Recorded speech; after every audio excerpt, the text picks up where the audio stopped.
Hello everyone, so welcome to Jaydev classes for JRF and this is Meenakshi Singh. और आज हम लोग यहाँ पर डिस्कस करने वाले हैं।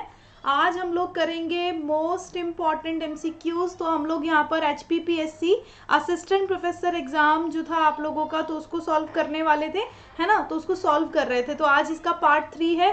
सो जल्दी से सारे लाइव आ जाओ। Very very good evening to all. I hope मेरी आवाज़ आप लोगों को आ रही होगी।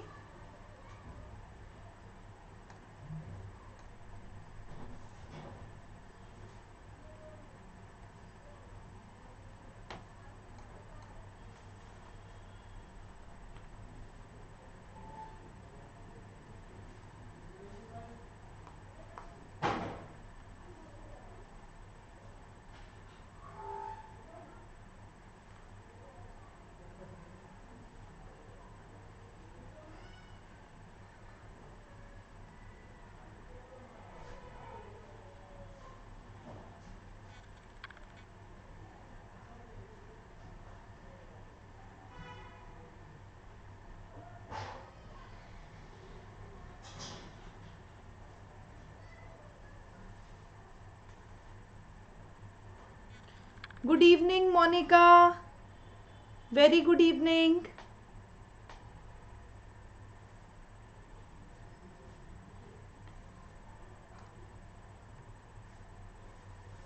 ठीक है, आई होप मेरी आवाज़ आप सभी को आ रही होगी, है ना।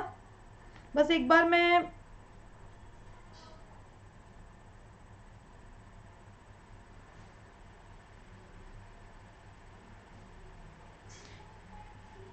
मैं नोटिफिकेशन जो है आप लोगों का वो शेयर कर दूँ, उसके बाद फिर स्टार्ट करते हैं।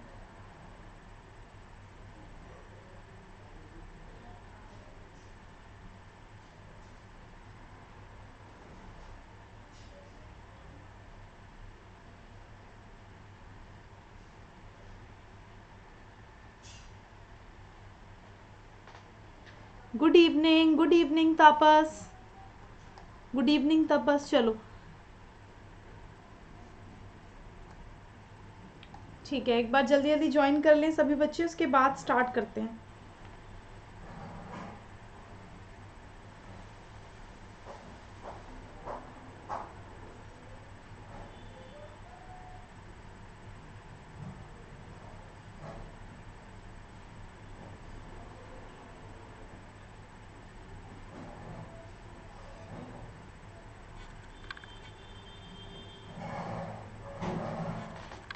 Good evening everyone. ठीक है, चलो अभी काफ़ी बच्चों ने इसे ज्वाइन कर लिया है। और आप लोगों को एक चीज़ नज़र आई, जागृति, मोनिका, नवनीता, मैंने आप लोगों के लिए रेज हैंड का ऑप्शन करवा दिया। ठीक है, मैंने आज ही आप लोगों के लिए रेज हैंड का ऑप्शन जो है वो इनेबल करवा दिया है। टीम ने इस पर काम किया तो फिर हो गया, कंप्लीट हो गया। तो अब आप रेज हैंड करके भी बोल सकते हैं, ठीक है, जैसे पहले हुआ करता था। चलो अब हम स्टार्ट करते हैं। जयदेव क्लासेस फॉर JRF, ये जो हमारा आप लोगों का जो ये है, स्टार्ट कर सकते हैं आप। हमारा जो जयदेव क्लासेस फॉर JRF ये ऐप है, इस ऐप पर आप स्टार्ट कर सकते हैं प्रिपरेशन पेपर 1 एंड पेपर 2 के लिए। Net JRF, set, UP PHESC, है ना, UPHESC हो गया, PUP PGT हो गया, या फिर UPPSC असिस्टेंट प्रोफेसर हो गया, HPPSC असिस्टेंट प्रोफेसर हो गया। तो अगर आप पॉलिटिकल साइंस के लिए प्रिपेयर कर रहे हैं तो आप हमारे साथ प्रिपरेशन कर सकते हैं। And Jaidev classes for JRF is now available on play store, तो आप लोग हमारे ऐप को यहाँ से डाउनलोड कर सकते हो। इसके अलावा यहाँ पर आप लोगों के लिए कंप्लीट कोर्स जो है पॉलिटिकल साइंस एंड पेपर 1 पर अवेलेबल है। ठीक है, आप लोग यहाँ पर क्या कर सकते हैं, यहाँ पर इनके लिए आ सकते हैं। लाइव क्लासेस होती हैं, टेस्ट सीरीज होती हैं, स्टडी मटेरियल मिलता है, PDF, क्विजेज विद पोल, तो ये सारी चीज़ें आप लोगों को अवेलेबल होती हैं। तो आप लोगों के लिए मैंने 3 दिन स्पेशल क्लास कर दी है, मंडे, वेडनेसडे, फ्राइडे, ठीक है, ताकि आप लोग जो हैं वो अच्छे से अपने एग्ज़ाम के लिए प्रिपेयर हो पाएँ और ज़्यादा से ज़्यादा MCQs लगा पाएँ। ठीक है। इसके अलावा जो आप लोगों के लिए पेपर 1 है, तो पेपर 1 का आपका रिसर्च एप्टीट्यूड अभी डॉक्टर मेघा गोयल आपको करा रही हैं। दूसरा जो डाटा इंटरप्रिटेशन है तो वो आपको नीलम मैम करा रही हैं। कंप्लीट कोर्स पॉलिटिकल साइंस ये मैं करा रही हूँ। एक्सपेक्टेड एमसीक्यूज वाला भी कोर्स चल रहा है, ठीक है। जो भी बच्चे सब्सक्रिप्शन लेना चाहते हैं, अभी तो सब्सक्रिप्शन का प्राइजेस जो है कुछ टाइम में बढ़ जाएगा, तो आप लोग इन्हीं प्राइजेस में क्या कर सकते हो, अपना सब्सक्रिप्शन ले सकते हो, परचेज कर सकते हो। अगर किसी को एक्सटेंड करना है तो वो बच्चा एक्सटेंड भी कर सकता है, ठीक है। इसके अलावा अब देखो, डोंट फॉरगेट टू हमारे बाकी 3 दिन देखो आप लोगों के लिए जो क्लासेस होंगी वो यूट्यूब पे होंगी। तो यूट्यूब पे अगर आपने हमारा चैनल सब्सक्राइब किया हुआ है तो ज़रूर चैनल को अगर नहीं किया सब्सक्राइब तो कर लेना, ठीक है। एंड इसके अलावा आप लोगों के लिए क्लासेस जो हैं, जयदेव क्लासेस फॉर जेआरएफ, यानी इस पर आपको फ्री क्लासेस 3 दिन आपके लिए रहेंगी 45 मिनट्स की। तो मंडे को, वेडनेसडे को और फ्राइडे को। तो कितने बजे? At 4 PM। तो ये 4 बजे आप लोगों के लिए क्लासेस रहती हैं, ठीक है। चलिए स्टार्ट करते हैं। हम लोग कर रहे थे HPPSC असिस्टेंट प्रोफेसर एग्जाम को। मैंने लास्ट क्वेश्चन आपको ये कराया था कि कौन कहता है कि फैमिली एक नेचुरल सोसाइटी है। किसने कहा था? परिवार तो एक प्राकृतिक संस्था है। तो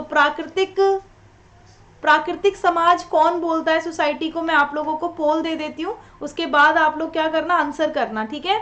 चलो तैयार है हमारे सारे बच्चे? Okay everyone, question number 1।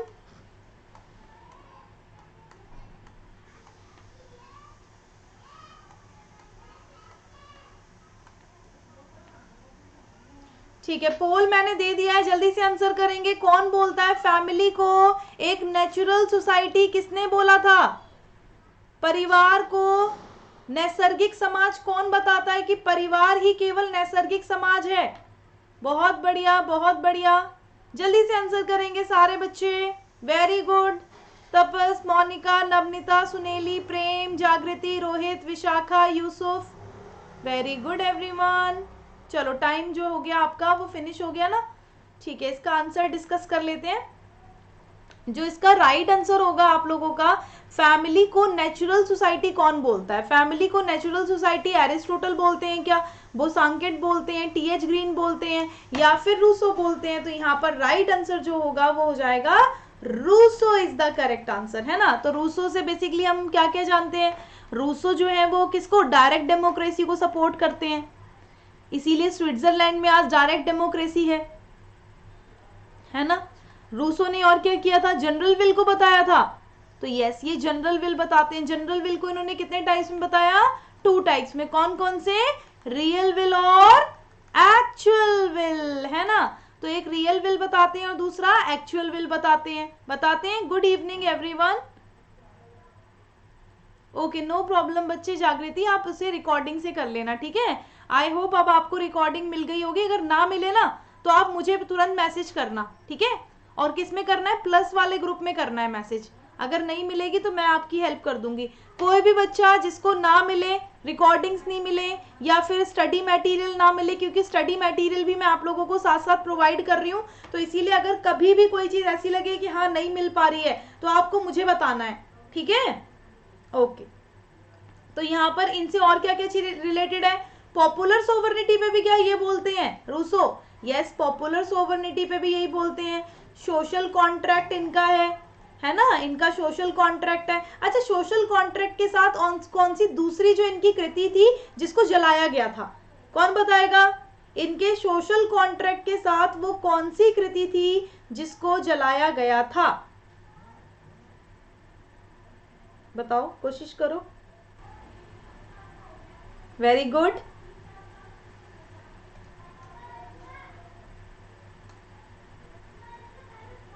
Nice, करिए, आंसर करिए जल्दी से। क्या होगा? एमिले।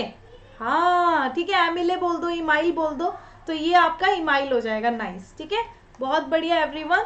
चलो अब नेक्स्ट क्वेश्चन पे चलें। ये रहा आपका next question. Samuel P Huntington has not given the idea of. Samuel P Huntington ने किसका आइडिया नहीं दिया है? Question number 2। 30 सेकेंड्स का पोल दिया जाएगा। आंसर जो करना है वो सभी बच्चों को पोल में करना है, ठीक है। ओके एवरीवन, मैंने पोल दे दिया है, लेकिन अभी मैं आपको हिंदी वाले बच्चों को एक बार दिखा देती हूँ।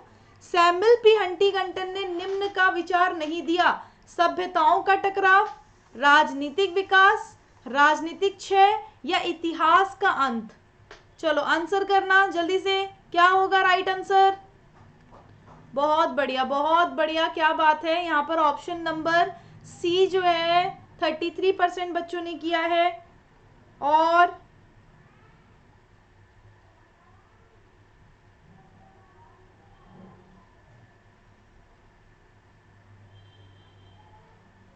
वेरी गुड, डी ऑप्शन पे 80% बच्चों ने किया है। नाइस।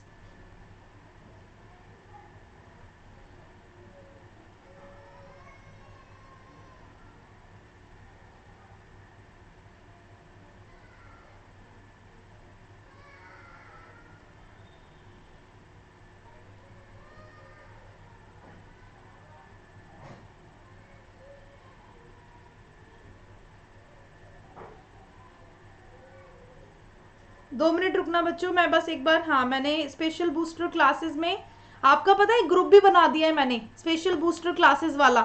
आपको अगर किसी भी बच्चे को क्लास नहीं मिलती है जैसे स्पेशल वालों की, तो वो स्पेशल बूस्टर क्लास में आप मैसेज करोगे तो वहां से आपको हेल्प में हो जाएगी, ठीक है। तो सैमुअल पी हंटिंगटन बेसिकली क्या नहीं बताते? क्या उन्होंने क्लैश ऑफ सिविलाइजेशन को नहीं बताया? आप बोलोगे मैम ये तो बताते हैं, क्लैश ऑफ सिविलाइजेशन पर तो वो बोलते हैं। अच्छा, पॉलिटिकल डेवलपमेंट एंड डिके पे भी बोलते हैं? पॉलिटिकल डेवलपमेंट और डिके, यस बोलते हैं ना। उन्होंने पॉलिटिकल डेवलपमेंट और डिके पे भी बात की थी, लेकिन एंड ऑफ हिस्ट्री किसका है? क्या एंड ऑफ हिस्ट्री का आइडिया इन्होंने दिया है? नहीं, किसने दिया? फ्रांसिस फुकुयामा, है ना। तो फ्रांसिस फुकुयामा ने basically Samuel P Huntington, Francis C Fukuyama को क्रिटिक करते हैं और बोलते हैं कि देखो भाई, अभी तो आप तो इतिहास का अंत अभी बता रहे हो, लेकिन एक दिन क्या होगा, एक दिन सभ्यताएं आपस में टकराएंगी, क्लैश होगा, देखना क्लैश होगा सिविलाइजेशंस का, है ना। तो इन्होंने क्लैश का बताया था कि एक दिन क्लैश होगा, सभ्यताएं जो होंगी वो आपस में टकराएंगी। तो इन्होंने क्या, हंटिंगटन फुकुयामा को क्रिटिक करते हैं, तो यस ये चीज आप लोग याद रखना। अच्छा, पता है सैमुअल पी हंटिंगटन की एक मोस्ट इंपॉर्टेंट बुक बताओ जल्दी, देखते हैं कौन बताएगा। सैमुअल पी हंटिंगटन की मोस्ट इंपॉर्टेंट बुक बताइए, ठीक है, जल्दी से बताएंगे। ममता अहिरवार और सुकांता, अच्छा ये दो बच्चे अभी अभी ज्वाइन हुए हैं, मोस्ट वेलकम है आप सभी बच्चों का। फटाफट से सैमुअल पी हंटिंगटन की मोस्ट इंपॉर्टेंट बुक लिखो चैट बॉक्स में, कौन सी होगी? सैमुअल पी हंटिंगटन की वेरी वेरी इंपॉर्टेंट बुक।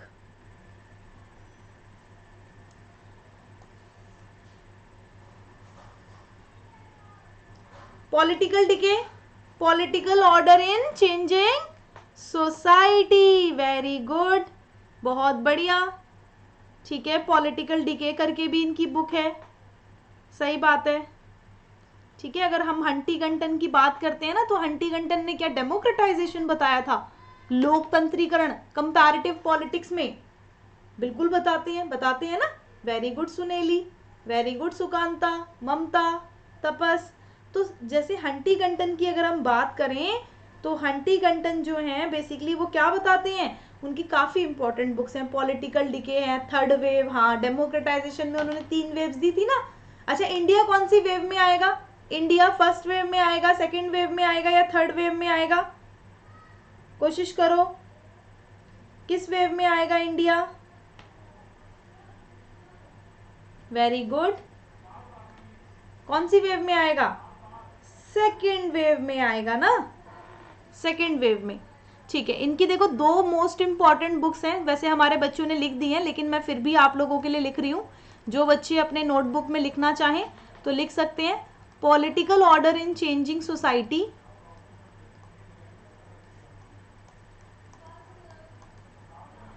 ये 1968 की इनकी मोस्ट इंपॉर्टेंट बुक है। और एक दूसरी दूसरी इनकी काफी इंपॉर्टेंट बुक है, और वो है द क्लैश ऑफ सिविलाइजेशन। ये काफी बार पूछी गई है, very important, the clash of civilization and remaking of world order, और ये कब की हो जाएगी? 1996 की। ठीक है, तो 1996 की हो जाती है। तो ये याद रखना। देखो पॉलिटिकल डिके पे ये बोलते हैं, क्लैश ऑफ सिविलाइजेशन पे बोलते हैं, पॉलिटिकल डेवलपमेंट पे भी बोलते हैं, लेकिन मैं आप लोगों को आज एक नया पॉइंट ऐड करा रही हूँ। ठीक है, इन्होंने पता है किस पे बोला है? इन्होंने ग्रेट डाइवर्जेंस पे भी बोला है। अगर कभी आप कोई जैसे पेपर आप अटेम्प्ट करोगे, क्वेश्चंस अटेम्प्ट करोगे, तो आपको ये ऑप्शन भी देखने के लिए मिल जाएगा, ग्रेट डाइवर्जेंस। तो ग्रेट डाइवर्जेंस पर भी ये बोलते हैं। कौन? हमारे सैमुअल पी हंटिंगटन। ठीक है, तो ये याद रखना। सबको आई होप क्लियर हो गया होगा। चलो अब हम नेक्स्ट क्वेश्चन पे चल रहे हैं। New imperialism is not pursue through, यानी क्वेश्चन कह रहा है कि नव साम्राज्यवाद निम्नलिखित के माध्यम से जारी नहीं किया गया। किसके माध्यम से जारी नहीं किया गया? ओके एवरीवन, क्वेश्चन नंबर 3, और क्वेश्चन नंबर 3 का पोल अभी आपकी स्क्रीन पर आने वाला है। ठीक है, देखो स्क्रीन में ना क्या होता है, बेसिकली आप लोग अगर जैसे आप क्वेश्चन पढ़ना चाह रहे हो, ठीक है, लेकिन आपकी स्क्रीन पे तुरंत पोल आ गया, तो वहां पर ना एक ऐसा ऑप्शन आता है, तो उस पर क्लिक करोगे ना, वो नीचे हो जाएगा। ठीक है मैम, अब आप वाइज ऐप पर नहीं पढ़ाते हो। अब वाइज ऐप पर क्यों पढ़ाएंगे जब हमारा खुद का ऐप है? ममता, जब हमारा खुद का ऐप आ गया है तो हम क्यों दूसरे के ऐप पर पढ़ाएंगे? सही बात है ना? जयदेव क्लासेस फॉर जीआरएफ अब हमारा खुद का ऐप है। New imperialism is not pursue through world social forum, multinational corporation, technology transfer या फॉरेन एड।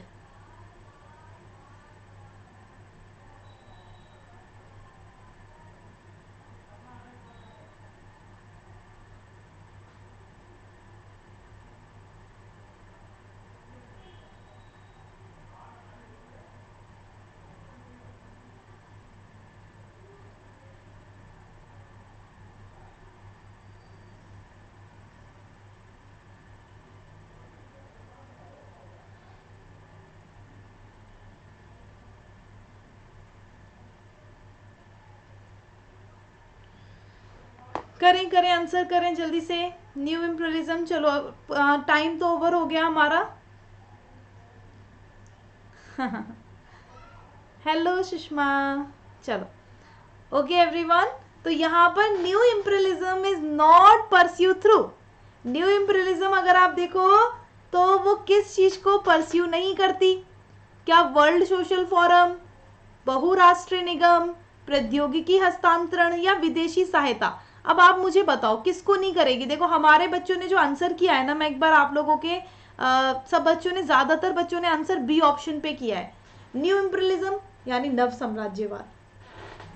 ठीक है, तो नव साम्राज्यवाद की जब हम बात करते हैं, तो जो ये आपका नव साम्राज्यवाद है ना, तो ये किसको परस्यू नहीं करेगा? नव साम्राज्यवाद में हम मल्टीनेशनल कॉरपोरेशंस को देखते हैं, फॉरेन एड को देखते हैं, टेक्नोलॉजी ट्रांसफर को देखते हैं, लेकिन वर्ल्ड सोशल फोरम, मैंने कल बताया था आपको वर्ल्ड सोशल फोरम के बारे में।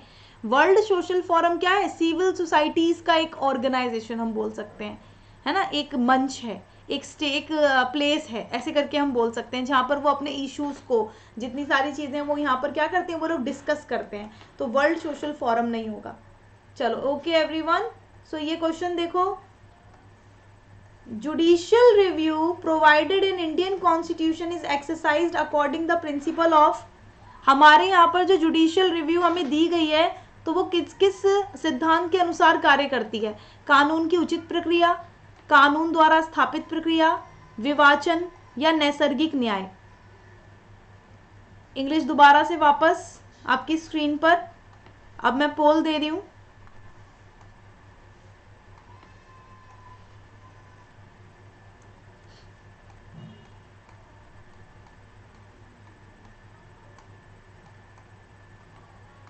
ओके एवरीवन, सो पोल मैंने आप लोगों को दे दिया है, करिए आंसर। Very good.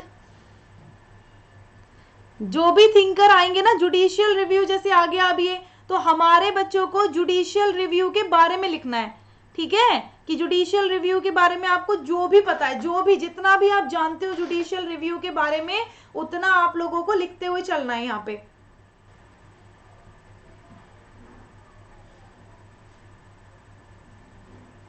कोई बात नहीं, जिन बच्चों के वहां पोल अगर नेटवर्क इशू की वजह से पोल नहीं भी जा पा रहा है तो वो बच्चे क्या करेंगे, वो बच्चे चैट बॉक्स में कर दो ऑप्शन कि क्या होगा, ठीक है। जुडिशियल रिव्यू, अब मुझे ये बताओ हमारे यहाँ पर क्या पाया जाता है, हमारे यहाँ ड्यू प्रोसेस ऑफ लॉ पाया जाता है या प्रोसीड्यूर स्टेब्लिश बाय लॉ, हमारे यहाँ क्या पाया जाता है, प्रोसीजर स्टेब्लिश बाय लॉ या ड्यू प्रोसेस ऑफ लॉ, क्या पाया जाता है। वेरी गुड, बहुत बढ़िया, जल्दी से आंसर करेंगे। इंडिया में क्या पाया जाता है, आपको नहीं लगता ड्यू प्रोसेस ऑफ लॉ कहां पर पाया जाता है, due process of law United state of America में पाया जाता है, और प्रोसीजर स्टेब्लिश बाय लॉ कहां पर पाया जाता है, इंडिया और यूके में, है ना। प्रोसीजर स्टेब्लिश बाय लॉ मतलब क्या होता है, देखो दोनों का मीनिंग समझा रही हूं। प्रोसीजर स्टेब्लिश बाय लॉ का मीनिंग होता है यानी जो हमारे कॉन्स्टिट्यूशन में लिखा है उसके अकॉर्डिंग आपको क्या मिलेगी, सजा मिलेगी, मतलब उसके अकॉर्डिंग ही चीजें चलेंगी। अब मान लो आपने क्राइम किया, अब क्राइम जो भी आपने किया है वो मेंशन है हमारे इंडियन कॉन्स्टिट्यूशन में, उसके लिए जितनी भी सजा है, जो 10 साल है, उम्र कैद है, जो भी है, ठीक है, तो वो उसके अकॉर्डिंग होगी। लेकिन ड्यू प्रोसेस ऑफ लॉ कहता है कि देखो भैया, यहाँ पर अगर मान लो कोई क्रिमिनल कोई क्राइम कर देता है तो यहाँ पर हम क्या करेंगे, हम कॉन्स्टिट्यूशन से ऊपर उठकर वहां के जजेस सोच सकते हैं, वहां के जजेस जो है वो ऊपर उठ के सोचेंगे, यानी कि वो सोचेंगे कि हाँ भाई इसको मिलनी चाहिए 10 साल की सजा या नहीं मिलनी चाहिए, इसका क्या कॉज था, क्या रीजन की वजह से इससे ये सब चीजें हो गई, है ना। तो फिर क्या होगा, वो उसकी कम भी कर सकते हैं और उसके अकॉर्डिंग भी कर सकते हैं। लेकिन हमारे यहाँ पर जो कॉन्स्टिट्यूशन में लिखा है वही होगा, हमारे जजेस जो कॉन्स्टिट्यूशन में लिखा है उसके अकॉर्डिंग करेंगे, ठीक है। तो ये याद रखना। तो इसका राइट आंसर पता है क्या होगा, जुडिशियल रिव्यू जो प्रोवाइड किया गया इंडियन कॉन्स्टिट्यूशन में, तो वो किसके according, procedure establish by law. Answer तो आपको पता लग ही गया होगा। अच्छा इसका आर्टिकल बताओ, आर्टिकल बताओ, प्रोसीजर स्टैब्लिश बाय लॉ जो है वो इसका आर्टिकल क्या होगा, आर्टिकल 12 होगा या आर्टिकल 13 होगा, बताओ। वेरी गुड, आर्टिकल 12 आएगा या आर्टिकल 13 आएगा, वेरी गुड एवरीवन, ठीक है, बहुत बढ़िया, हाँ आर्टिकल 13 आएगा। अब तो जुडिशियल रिव्यूज जो आप लोगों का डील करता है तो वो आर्टिकल 13 से करता है। अच्छा अगर आ जाए जुडिशियल एक्टिविज्म तब, और जुडिशियल रिव्यू और जुडिशियल एक्टिविज्म हमने लिया कहां से है, आर्टिकल बताओ और हमने कहां से लिया है ये बताओ जल्दी से। बहुत बढ़िया, प्लस वाले स्टूडेंट्स के लिए खुशखबरी, आप लोगों के लिए रेज हैंड का ऑप्शन जो है वो आ गया है, ठीक है, मैंने करवा दिया इसका, रेज हैंड का ऑप्शन आ गया, अब आप बोल भी सकते हो यस। तो यहां पर क्या हो जाएगा, आर्टिकल 21, बहुत बढ़िया, वेरी गुड जीआरएफ। तो जुडिशियल एक्टिविज्म का जो आर्टिकल हो जाता है वो 21 हो जाता है, ठीक है। और इसके साथ साथ आप लोगों का, अच्छा ममता हिरवार ने भी रिक्वेस्ट की है रेज हैंड के लिए, हाँ ममता, ठीक है, यस ममता बोलिए।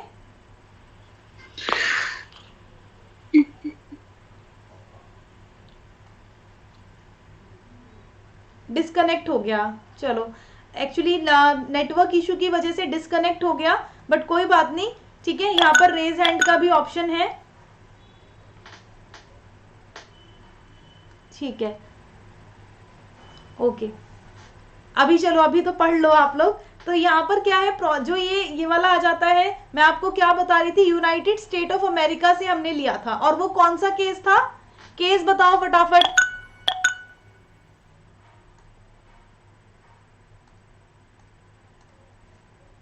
ठीक है, हाँ काफी बच्चों का रेज हैंड हो रहा है इसमें। अच्छा चला के देखा था कि चल रहा है या नहीं चल रहा है टेस्टिंग कर रहे हो क्लास में, चलो हमारे बच्चे टेस्टिंग करने में लग रहे हैं। चलो अब टेस्टिंग बाद में करना, अब नेक्स्ट क्वेश्चन पे चलते हैं। ओके, जेम्स मेडिसन केस था ना, जेम्स मेडिसन केस, ठीक है। देखो आपको कंटिन्यू उसको रेज हैंड करके रखना पड़ेगा, तभी मैं यहाँ से आपकी ये करूंगी, यहाँ से परमिशन दूंगी, तब आप बोल पाओगे, ठीक है। तो ये चीज होगी। Okay everyone, who said nuclear age as a age of overkill, कौन बोलता है, किसने बोला था कि न्यूक्लियर एज तो एज ऑफ ओवरकिल है, यानी कहने का मतलब हो गया किसने आज के परमाणु युग को अति मारकता का युग कहा था। ठीक है, मैं आप लोगों को पोल दे रही हूं, आंसर करना। ओके एवरीवन, 30 सेकेंड्स का पोल और आने वाला है आपकी स्क्रीन पर। आंसर करेंगे ओनली इन पोल। प्रोवाइड करिए आंसर। किसने आज के परमाणु युग को अति मारकता का युग कहा? Palmer and Perkins, E.H. Carr, Friedman या मैक्स लर्नर? या जल्दी बताओ। वेरी गुड एवरीवन, बहुत बढ़िया, जल्दी जल्दी आंसर करिए, क्या बात है, वेरी गुड वेरी गुड। ठीक है, सभी बच्चे ना अपने जितने भी आपके फ्रेंड्स हैं तो उनको जरूर बताना, ठीक है, क्लासेस के बारे में और ऐप के बारे में भी, ठीक है। तो आप उनको इस ऐप के बारे में भी बता सकते हो, जरूर शेयर करना, ठीक है। तो न्यूक्लियर एज को as a age of overkill कौन बोलते हैं? तो मैक्स लर्नर बोलते हैं। कौन बोलते हैं? Max learner. तो देखो E.H. कार से क्या क्या याद आ जाता है? 20 ईयर क्राइसिस, है ना। 20 ईयर क्राइसिस किसका था? फ्रीडमैन का। 20 ईयर क्राइसिस अगर आप देखेंगे तो वो फ्रीडमैन का हो जाता है। हाँ सुनीली, कुछ कहना है आपको? बोलो सुनीली, बोलिए। यस मैम, पोल नहीं आ रहा है। पोल नहीं आ रहा, कोई बात नहीं, एक बार ना वापस जाओ और रिफ्रेश कर लो, ठीक है। आप रिफ्रेश कर सकते हो तो आपको पोल आ जाएगा, ठीक है। रिफ्रेश करके एक बार वापस आ जाओ। यस यूसुफ, कुछ कहना है आपको?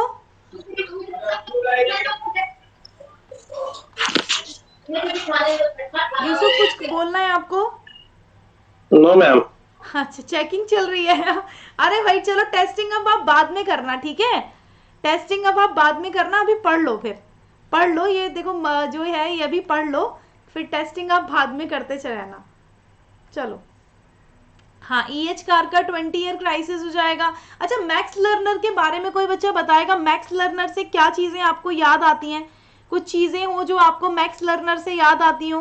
Very good.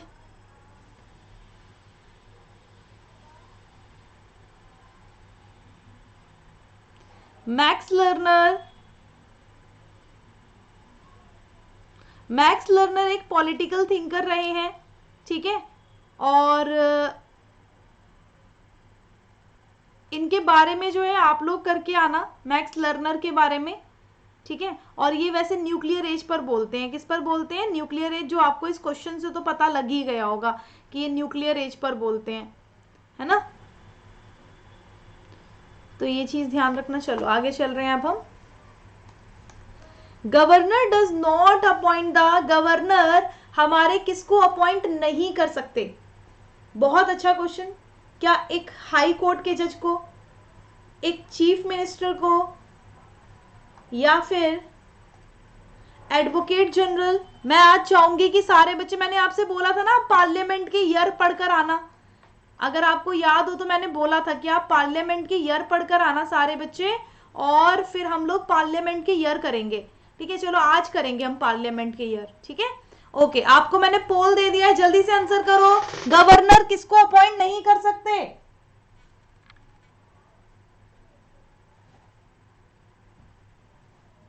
Very good everyone, provide the correct answer only in poll. जल्दी करो, जल्दी फटाफट, देखो पोल का आपका टाइमिंग फिनिश होने वाला है, जल्दी से करिए आंसर। बहुत बढ़िया।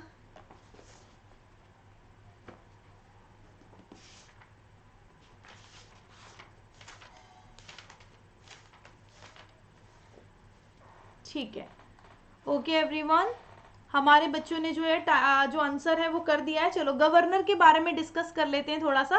आप लोग भी बताते चलना कि गवर्नर से रिलेटेड क्या क्या चीज़ें इंपॉर्टेंट हो जाती हैं जब हम गवर्नर की बात करते हैं, ठीक है। जिन बच्चों का नेट क्वालिफाई हो गया है वो बच्चे, जैसे ये वाले पेपर हैं HPPSC जो पेपर सॉल्व करवा रही हूँ, असिस्टेंट प्रोफेसर का पेपर है, नेगेटिव मार्किंग होती है, तो आप थोड़ा सा आगे बढ़ो और आसपास जितने भी पेपर्स निकलते हैं उनको उन्हें भरो, फिल करो, ठीक है, और अच्छे से प्रिपरेशन करो। तो गवर्नर जो होते हैं वो किसको अपॉइंट नहीं कर सकते। तो सबसे पहले जब हम गवर्नर की बात करते हैं तो गवर्नर का जो पूरा पार्ट दे रखा है तो वो 6th पार्ट है, 6th में दे रखा है। और कौन से आर्टिकल 153 से लेकर 167 जो है आप लोगों का, ये स्टेट एग्जीक्यूटिव को बताता है। यानी इसके अंदर आप लोगों के ना, इसमें आपका chief minister, governor, state legislature, ये पूरा इंक्लूड हो जाता है, ठीक है।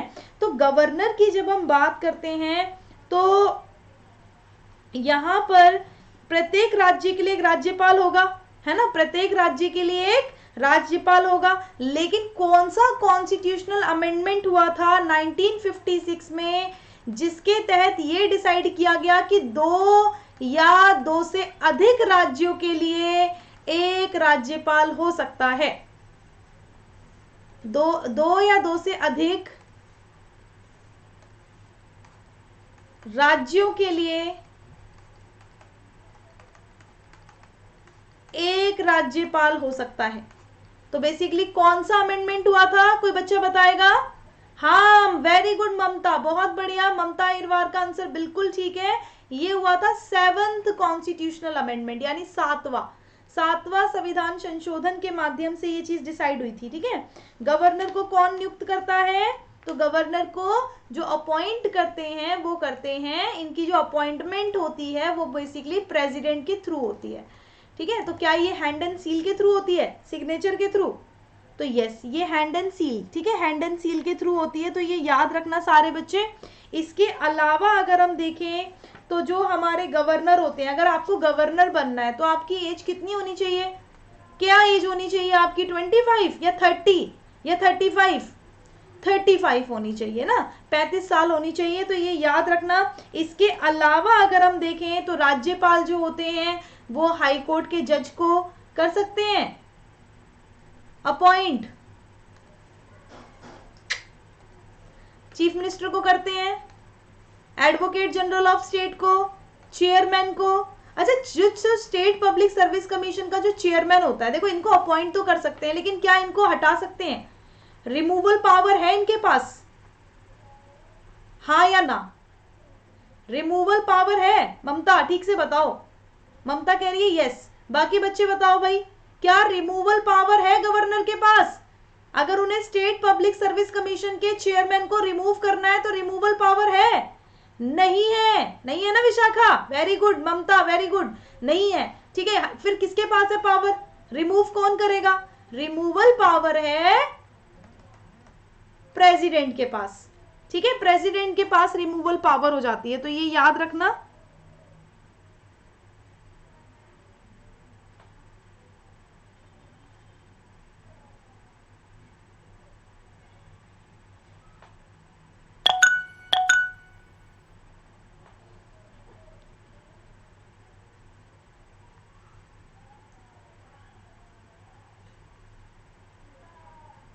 कुछ बच्चे जो है ना उनको थोड़ी दिक्कत हो रही है,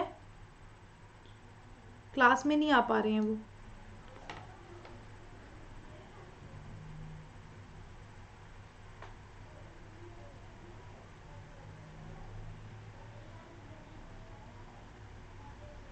ठीक है, तो ये याद रखना सारे बच्चे। आई होप यहाँ तक क्लियर हो गया होगा, ठीक है। तो गवर्नर जो होते हैं तो वो जज ऑफ हाई कोर्ट को क्या कर सकते हैं अपॉइंट?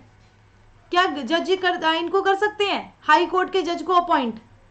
नहीं, नहीं कर सकते ना। तो यहां पर राइट आंसर जो होगा, क्योंकि उनको सीधे जो होते हैं आपके कॉलेजियम से चुने जाते हैं, उनको प्रेसिडेंट चुनते हैं, ठीक है। चीफ मिनिस्टर हो जाएंगे, ये हो जाएंगे। तो ये आपको क्लियर है? बताओ फटाफट। अभी ये आप चलते नहीं बनता मैम, अच्छा ठीक है। अरे आदत हो जाएगी, थोड़ा नया है ना इसलिए ऐसा हो रहा है। हमारे प्लस वाले स्टूडेंट को भी थोड़ी सी हो रही है, ठीक है, कोई बात नहीं, उनको भी आदत हो जाएगी। जैसे जब मैंने वाइज ऐप इंस्टॉल, जब वाइज ऐप पे करवाती थी ना, तब वहां पे भी काफी टाइम, काफी दिन तक प्रॉब्लम चली थी। वही है, ठीक है, ह्यूमन नेचर ही ऐसा होता है ना। जब चेंजेस होते हैं तो जल्दी चेंजेस अडेप्ट नहीं कर पाता। पंचायती राज कौन से इसमें इंक्लूड है, कौन सी लिस्ट में इंक्लूड है? चलो जल्दी से बताएंगे। पंचायती राज को कौन सी सूची में इंक्लूड किया गया है? केंद्रीय सूची, बी का मतलब है समवर्ती सूची, सी का मतलब है राज्य सूची, डी का मतलब है अपशिष्ट सूची। पंचायती राज को किस सूची में रखा गया है? यूनियन यानी केंद्रीय सूची, समवर्ती सूची, राज्य सूची या अपशिष्ट सूची? ओके एवरीवन, जल्दी से आंसर करेंगे इसका, ठीक है। मैं आपको पोल दे रही हूं।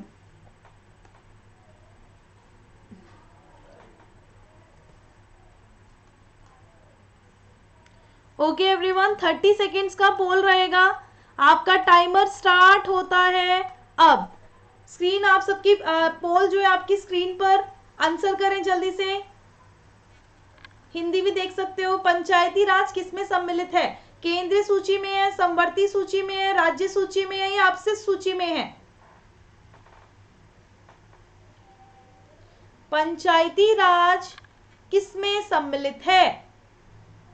क्या बात है, बहुत बढ़िया। टाइमर जो होने वाला है वो फिनिश होने वाला है। आया नहीं अभी? थोड़ा नेटवर्क इश्यू हो रहा होगा। जगह चेंज करके देखो एक बार, जगह चेंज करके देखो सुनेली, ठीक है, जगह चेंज करके देखो। तो पंचायती राज कौन सी लिस्ट में है? स्टेट लिस्ट में। अच्छा, आर्टिकल्स कहां से कहां तक हो जाएंगे पंचायती राज के? 243 के ओ तक, है ना। तो 243 से लेकर 243 के ओ तक जो जाते हैं वो आपके पंचायती राज के आर्टिकल्स हो जाते हैं। तो ये याद रखना सारे बच्चे, यूनियन लिस्ट में आएगा नहीं, कॉन्करेंट में नहीं आएगा। रेसिडुअरी, जो रेसिडुअरी पावर्स हमारे यहाँ किसके हाथों में होती है? सेंटर के या स्टेट के? सेंटर के होती है ना, सेंट्रल गवर्नमेंट के हाथों में होती है। चलो बहुत बढ़िया। नेक्स्ट क्वेश्चन है कि कौन सी कंट्री जुडिशियल रिव्यू जो है वो ड्यू प्रोसेस ऑफ लॉ पर बेस्ड है?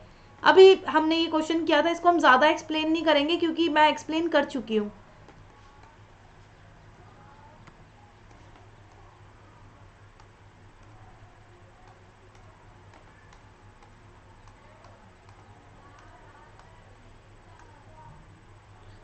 देखो पोल आ गया होगा आप लोगों के पास। कौन सी कंट्रीज में, किस देश में न्यायिक पुनरीक्षण कानून की उचित प्रक्रिया पर आधारित है? ब्रिटेन है, अमेरिका है, भारत है या कनाडा है? क्या बात है, बहुत बढ़िया। 100 बच्चों ने 100 कर दिया है पोल, 100%। Very good.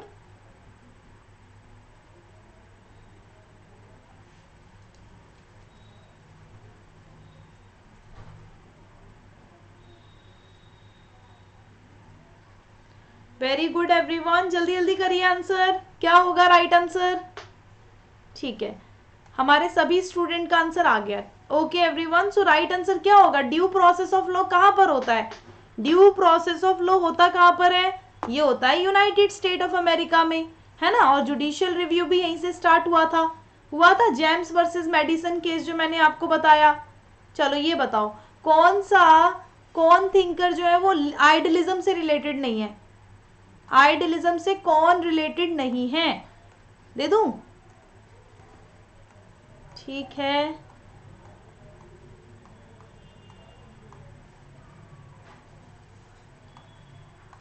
ओके एवरीवन, मैंने आप लोगों को पोल दे दिया है। हिंदी दिखा देती हूं मैं आपको। कौन आदर्शवाद से संबंधित नहीं है? जो भी थिंकर होंगे इनसे अगर आपको कुछ भी चीज याद आती हो, कुछ भी छोटी सी भी, तो वो आपको क्या करनी है? चैट बॉक्स में लिखनी है। ओके, कांट होंगे, हीगल होंगे, लास्की होंगे या टीएच ग्रीन होंगे? कौन होंगे?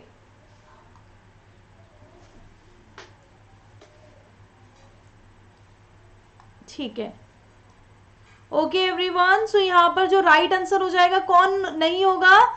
यहाँ पर देखो, कांट का क्या आ जाता है? कांट का परपेचुअल पीस, है ना। परपेचुअल पीस किसने दी थी? शाश्वत शांति का सिद्धांत किसने दिया था? कांट ने दिया था। हीगल भी आइडल है, टीएच ग्रीन भी आइडल है ना। हीगल क्या करते हैं, हीगल ने कांट को क्रिटिक किया था, कहा था कि भैया देखो तुम शांति की बात करते हो, शांति निरंतर नहीं चलती है, ठीक है, कभी ना कभी तो ऐसा मोड आएगा ही आएगा कि वॉर होगा ही होगा। तो यहाँ पर Laski is the right answer, Laski idealism में नहीं आएंगे, लास्की राइट्स पर बोलते हैं ना। चलो अच्छा, किसने realist theory in international relation दी थी, कर लोगे, ये तो इजी है, थोड़ा जल्दी जल्दी करवाते हैं, हमारे बच्चे कह रहे हैं मैम थोड़ा जल्दी करवाओ, तो जल्दी जल्दी करते हैं।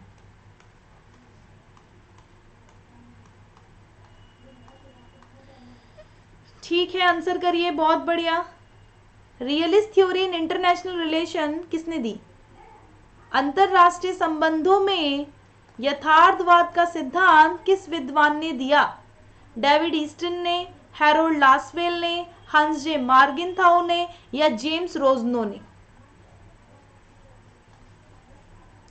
क्या बात है, हाँ, कांट का परपेचुअल पीस, हाँ, लास्की नॉट आइडलिज्म, लास्की की पॉजिटिव लिबर्टी हो जाती है, बहुत बढ़िया, ठीक है, जिनकी पॉजिटिव लिबर्टी हो जाती है। चलो ये देखो, अब रियलिस्ट थ्योरी इन इंटरनेशनल किसने दी थी, हंस जे मॉर्गेनथाउ, हंस जे मॉर्गेनथाउ आएंगे ना, बिल्कुल आएंगे भाई, हंस जे मॉर्गेनथाउ ही आएंगे, क्योंकि यही देते हैं रियलिस्ट थ्योरी। अच्छा, इनके क्या क्या है, इन्होंने 6 प्रिंसिपल्स दिए थे रियलिज्म पर, दिए थे, ये 6 प्रिंसिपल्स देते हैं रियलिज्म पर।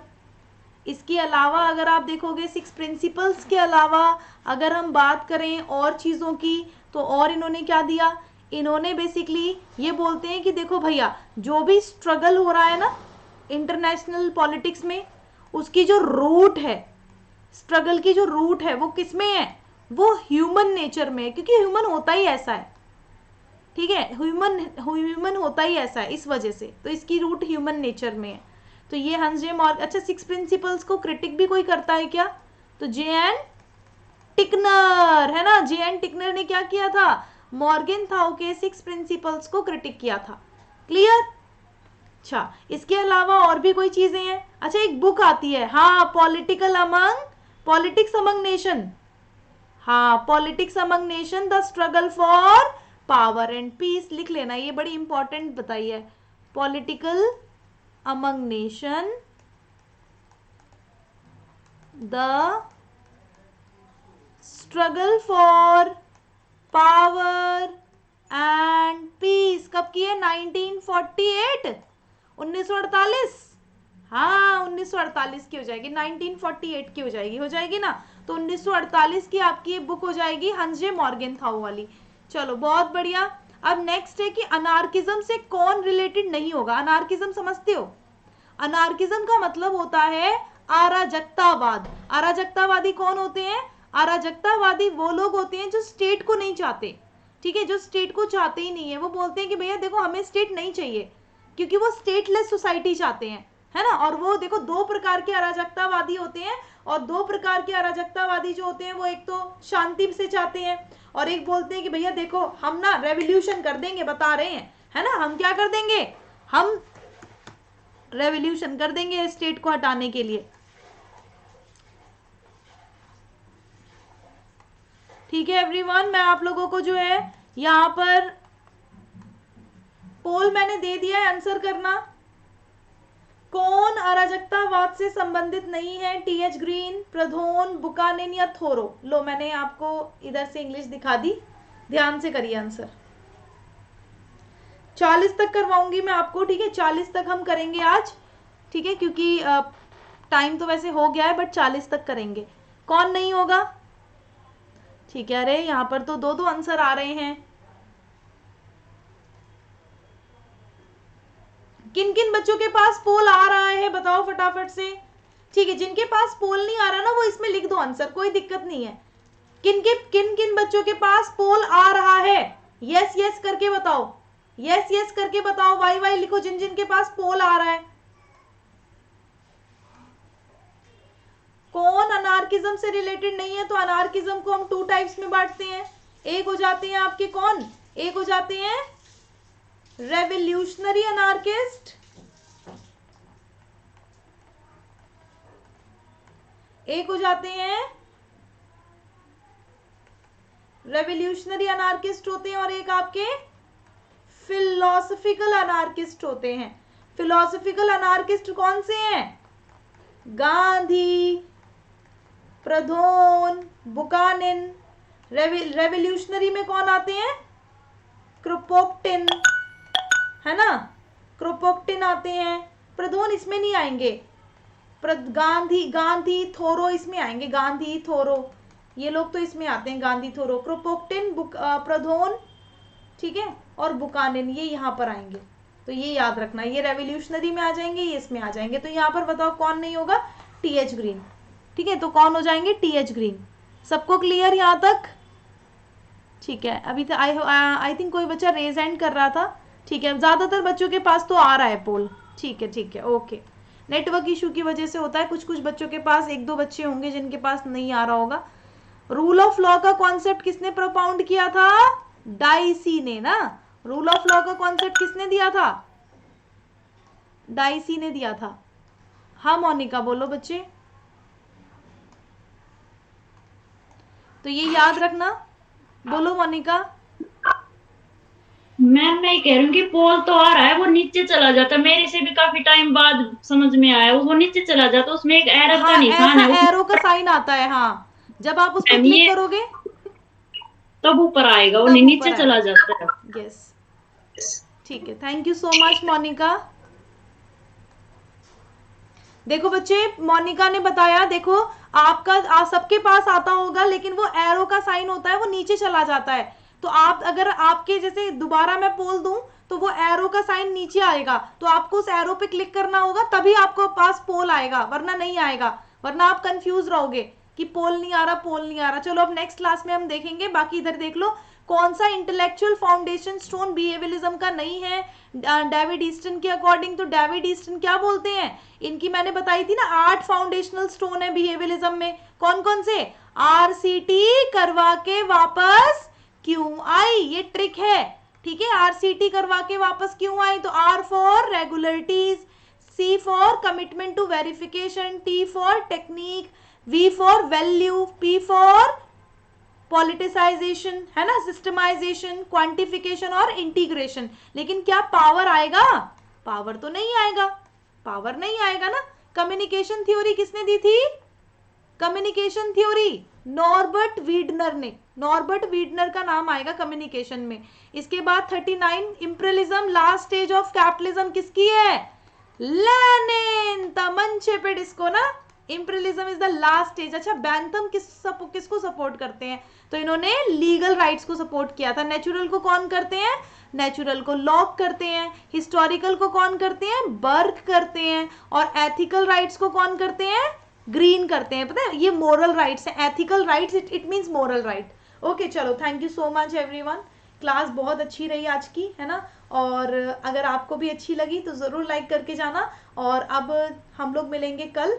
Thank you and thanks for watching. Bye bye to all. Thank you.